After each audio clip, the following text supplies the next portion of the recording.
I want you to read the book, find out what happened back then. But what you can do is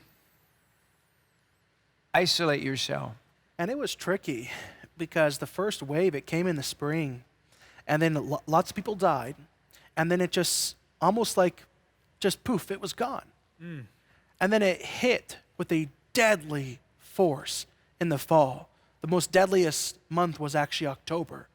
And so they thought they were beyond it. They thought it was dying down, it was gone, and the second hammer blow, and it was there.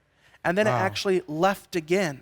And it didn't come back as strong after the new year, because remember, now we're in fall, so it came back again after the new year. And it didn't come back as strong, but still, a couple million people still died in the third wave as well. But it came in three waves, almost over a year period. Wow. Yeah. They're talking about the waves. Yeah.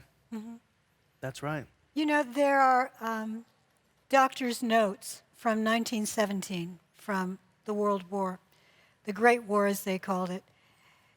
And these doctor's notes have been read by epidemiologists, and they seem to indicate that the soldiers in 1917, a year before the official beginning of the outbreak, that they had it in Europe.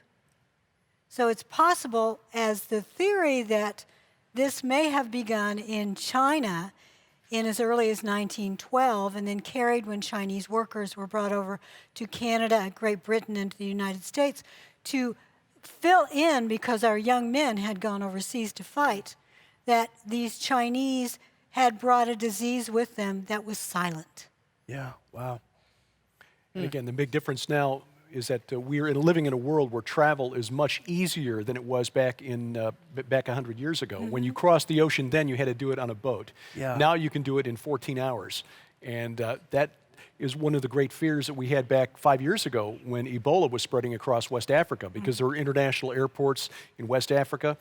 Now travel to China is huge. It's really striking, Zach, Pastor Jim, that the major American airlines have curtailed and in some cases completely shut down travel back and forth between the United States and China. But that's affecting more than just the people who want to travel. It's also affecting the economy.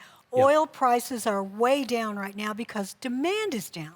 Right. You know, think about all of the jet fuel that's not being used. Think about all the cars that are not being driven. Yeah.